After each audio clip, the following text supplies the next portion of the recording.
Okay, my name is Kirk Voclain. I am from the big town of Houma, Louisiana. That is approximately 50 miles southwest of New Orleans, in case you don't know where Houma is. And believe it or not, there is something southwest of New Orleans, and that's Houma, Louisiana. That's where I'm from. I do not live in the ocean. I do not live in the Gulf, but I live really close. That's where I'm from.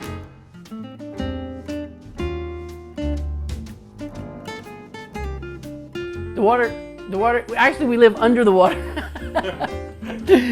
No, okay, so like New Orleans is literally in a bowl. I don't know if you knew that or not, but and Houma is like, I think about 10 to 20 foot, like above sea level. It's not much, so yeah.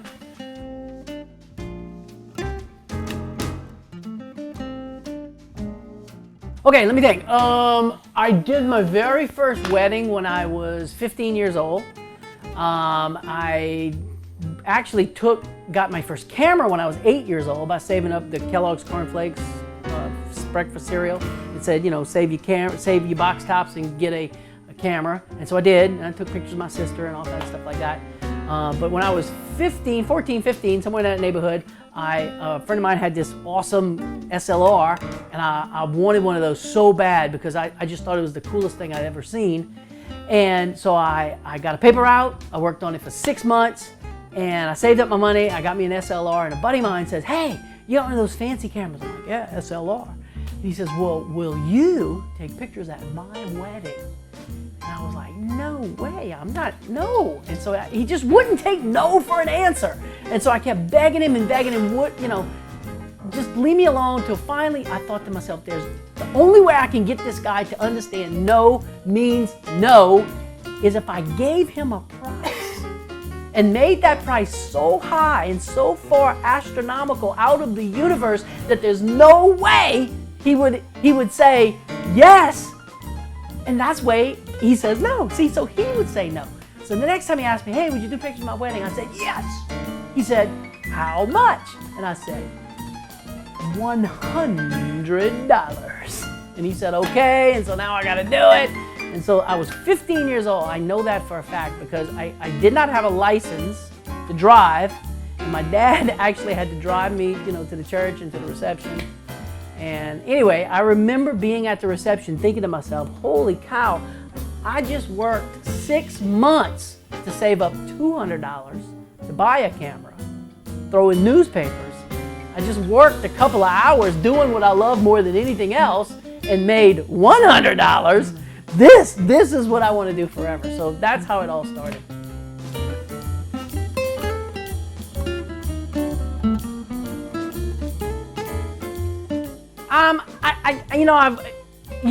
Some of you guys have seen my programs and stuff like that, and I say I'm the coolest studio in town, and what I mean by that is just fun to be photographed by me, and so I try to make it as fun as possible, and that's what everybody says. You know, my clients, they'll leave and they say, "Oh, Kirk, these pictures are gonna be so good." How do you know? You know, you never saw anything, but it's because they had so much fun. And if people have fun, and it's been said a gazillion times, if they like the photographer, then they like the photography. So that's it. I mean, I make people like me, and if they like me, then they like the photography.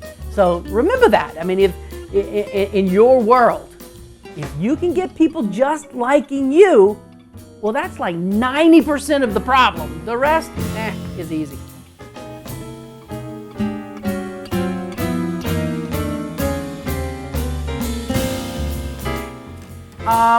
I don't know it used to be, I guess, that I could do outside stuff, but you know, now it's like so funny about the world that we live in. That world constantly turns, you know, and now everybody and their brother has a camera, and they don't have studios, so everybody does outside pictures. Now I've noticed that to be the unique guy, you're the guy who can shoot inside of a studio and know what to do with lights and things like that. So I don't know if that's really anything of uniqueness about me, but I mean, I can do anything. I mean, goodness, I'm 52 years old. I've been photographing since, like I said, since I'm 15 years old. So, I mean, there isn't a problem, there isn't a situation, there isn't anything that you can come up with that I probably, haven't experienced, done before, and solved the problem. So, does that make me wonderful? No, but I mean, it comes with experience. So I guess that's kind of a unique thing now. I have crossed over and become the experienced old guy, and so as opposed to the young crazy guy. And so I don't know, it's a good place to be in that there's not a situation that I can't handle. So I guess that's it. But hey, give me a week, it'll be something else, because it's constantly turning.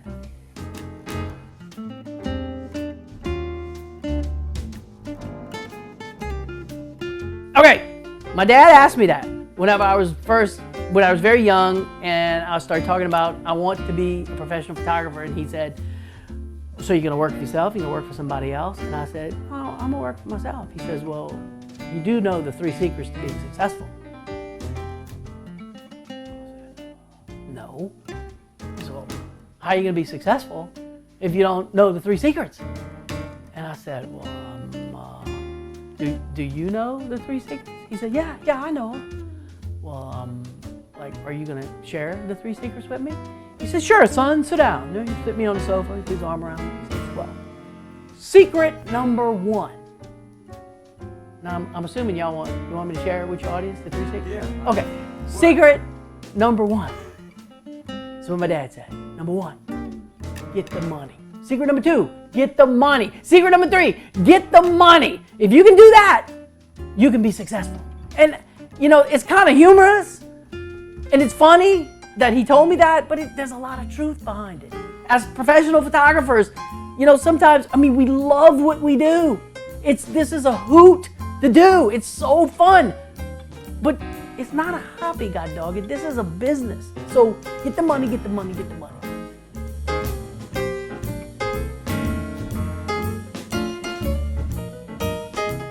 I really feel very, very fortunate in that someone did not necessarily tell me this, but I did do it. If you're getting started in this business, if you're sort of young at this business, do not get yourself heavily in debt, okay? Because we got the coolest toys in the professional photography world. Hey, I just bought a drone.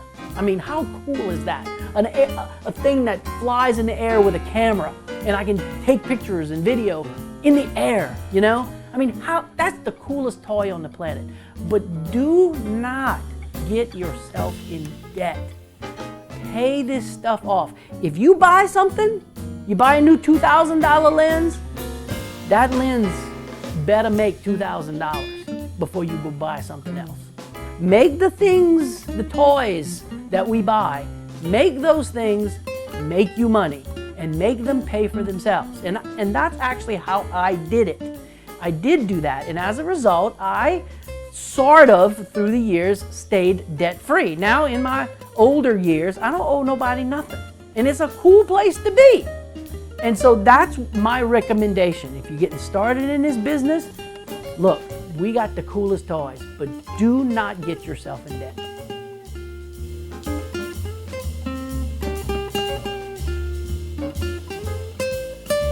Okay, yes, when it comes to softbox size, okay, there's big giant 4x6 and 6x8 and monster softboxes. They got some of these companies that make softboxes as big as a room, okay?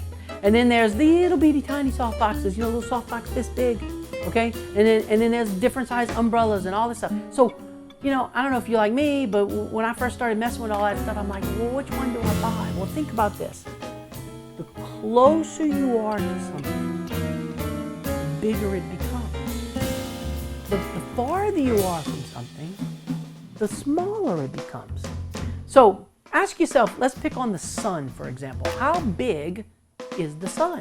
Well, if my hand is the sun in relation to the earth, the earth is just like the point of this pin. That's it. That's how big the sun is in relation to the earth. So is the sun big? Oh, the sun is huge. But it's 93 million miles away from the earth. as a result, is the sun a big light source or a little light source? It's a very little light source, even though it's actually huge in size, but it's so far away.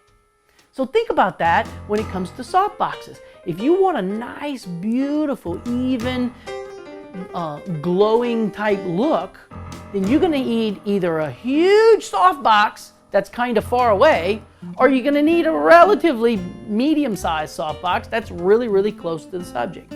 So that's my trick. Just kind of take note of that, where that softbox is. You have a 4x6 softbox that's right up against the customer, say, I don't know, 4 feet. That's a pretty doggone soft light. Now you take that softbox and you back it up 20 feet and it now becomes a little bitty old tiny softbox.